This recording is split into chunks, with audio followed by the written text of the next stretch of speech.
Good day mga kabomboms bookplate. Meron ako mga na-receive na comments sa aming comment section and sabi dito na wala daw yung pera niya sa GCash and ang sakit niyan dahil syempre pinaghirapan natin yan. And katulad dito sabi niya patulong naman daw kasi nawalan siya ng 1.5. Pangbayad pa man din yun ng anak niya sa school. Diba ang sakit? So today ituturo ko sa inyo kung paano ba natin susolusyonan to or paano natin marireport kay GCash para naman maibalik yung pera natin. Now magsisimula na tayo, pupunta tayo sa Google Chrome and isi-search natin yung GCash. And hindi ko na pala mababasa lahat na nag-comments pero thank you po sa pagtitiwala sa amin na mabibigyan kayo ng solution. Now, dito sa may result, scroll lang natin pataas and here, itap na natin yung help center. Now, nandito na nga tayo sa help center ng GCash and hihintayin lang natin mag-load. And here, mababasa natin, never daw sila nagbibigay ng links. So, wag kayo magpipindot ng any links kahit pag galing yan kay GCash kasi minsan ginagamit lang yung pangalan ng GCash, ginagaya lang nila para ma-scam kayo, okay? Now, tap na natin yung chat with GG.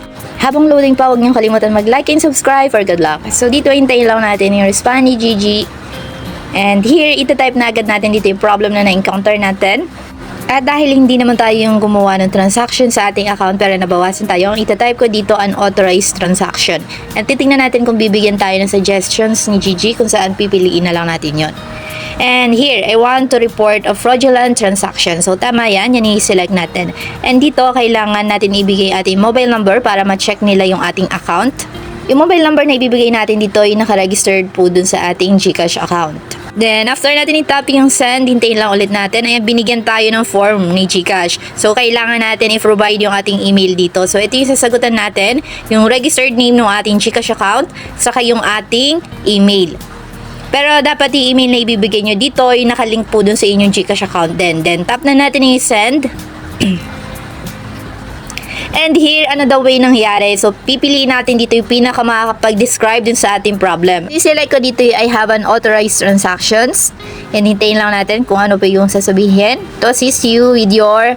So, ito yung mga kailangan natin i-provide. Kailangan natin ng valid ID. Tapos, magsiselfie tayo kasama ng ating ID. And kailangan ihanda na natin lahat to. And kung nakahanda na daw ba, itap natin ni yes. Kung hindi pa, mag-no tayo. Pero kailangan nakahanda na yan dahil kailangan talaga natin i-provide yan para mabigyan tayo ng solution ni GCash. I-screenshot ng ating SIM na makikita yung number natin sa ating settings and yung nakalink, wait, ano ba to? Access the form to get started. So, ito, binigyan ulit tayo ng form. So, dito, ilalagay ulit natin yung full name natin, yung ating email, and kung saan tayo nag-register ng GCash. So, in my case, nasa Puerto Princesa ako, and yun yung ilalagay ko dito. Then, yung number natin, ilalagay lang din ulit natin dito yung mobile number natin dun sa ating GCash account.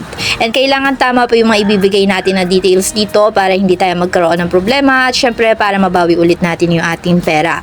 Kasi pag napatunayan ni GCash na na-scam tayo, maaaring ibalik. Pero pag kasalanan naman natin, halimbawa meron tayo napindot na link and dapat hindi talaga tayo nagpipindot, hindi na po may babalik yun, okay? Lesson learned na lang po.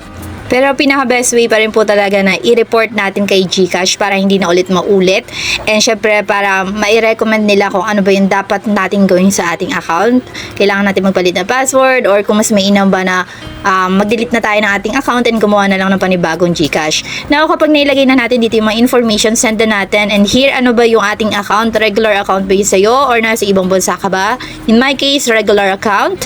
Hindi hintayin natin yung ayan, what type of transaction? Ano daw ba yung nangyari? Meron naman tayo kadalasan nare-receive na notification kung send ba yung nangyari. Pero kapag wala kayo na-receive na notification or anything, wala kasi dito ibang option. So, kailangan natin mamili. Okay? Pero kadalasan naman meron. I-check nyo na lang email nyo or kaya yung messages nyo. Sa akin, send yung nangyari. And please pick one. Saan daw ba ginamit? Or anong transaction ba yun? Bank transfer ba? GCash padala? Or send or request via QR? Now, pipili ka lang dito. Yung sa akin, send or request via QR. Anong date ba nangyari yung transaction? So, mas maganda kung exact date talaga yung maibibigay nyo dahil yun talaga yung kailangan ni GCash para ma-check yung history ng ating account. So, eto, pipili ka lang dito. So, sabi nung nabasa ko dun sa may comment kahapon daw. So, magre-rely tayo kunwari sa kanyang date na na-encounter tong problem na to. So, 13. Now, magre-return na tayo sa chat. Tayin lang natin. Now, kailangan ulit natin mag-provide ng details. I-tap natin yung show. So, kung meron kang na-receive na reference number, ilagay mo dito. And yung recipient number Makikita mo rin yan sa history ng GCash account mo. Open mo lang GCash account mo, then punta ka sa may history. May mga makikita ka doon, lalo na yung transaction na nangyari. Unauthorized transaction. Pero pag wala, ilagay mo dito NA. Ewan ko lang kung masisend natin. Pero usually, meron naman talagang naiiwan dun sa ating account. Pero okay lang yan. Lagay din natin dito yung recipient number. NA yung akin. Wala ako nakita. Recipient name. Ilagay mo dyan. Minsan kapag QR kasi yung initial lang makikita. Pero kung wala talaga, ilagay nyo na lang puro NA, okay? Transaction time. Pero dito sa total amount, kailangan ilagay nyo magkano ba talaga yung nawala sa inyo. Napaka-importante na mailagay natin dito kung magkano nga ba yung nawawala sa ating account. Kung nawala ba lahat, ilagay nyo lahat dito yung total, okay? So, for example, ito, 5,710. And kapag nalagyan na natin ang mga sagot to, itap na natin yung send and maghihintay ulit tayo ng command ni GG kung ano yung susunod natin gagawin.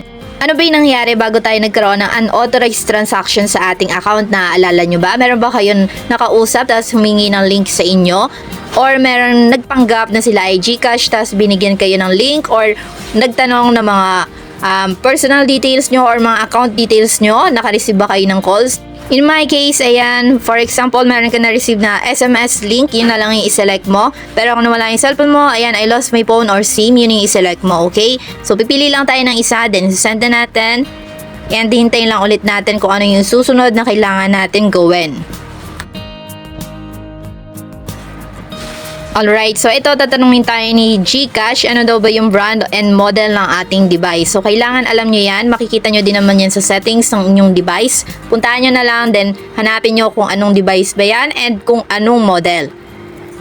Now, nakikipag-share ka daw ba ng GCash login details mo sa kaibigan mo, family member mo, or kakilala mo? Kung yes, yes ang piliin mo. Kung wala ka naman pinag-sharean or walang nakakaalam ng login details mo, piliin mo no. Then, tatanungin ka din dito kung nag-login ka ba gamit yung ibang device. Device ang kakilala mo, okay?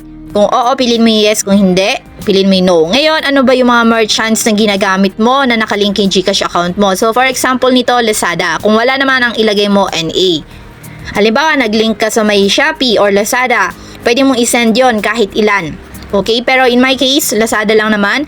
And eto, isasend nila ulit sa iyo yung mga sinagot mo na details ng iyong account. Check mo kung tama lahat na naibigay mo. Kung meron kang mali, itap mo yung no. Pero kung tama naman lahat at accurate naman, tap mo na yung yes. Para makapag-proceed na tayo. At mababasa nga natin dito na naipadala na yung report natin sa kanilang GCash team at ang goal nila mabigyan tayo ng sagot ASAP.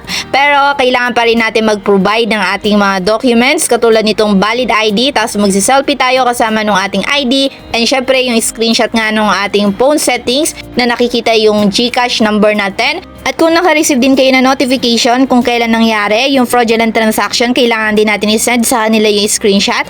And pinapapili tayo kung ito bang mga documents natin, isi-send na lang natin dun sa mismong GCash app. And pupunta tayo sa profile, hahanapin natin yung help doon and hahanapin natin your tickets. Pero pwede din naman mismo dito sa kanilang website.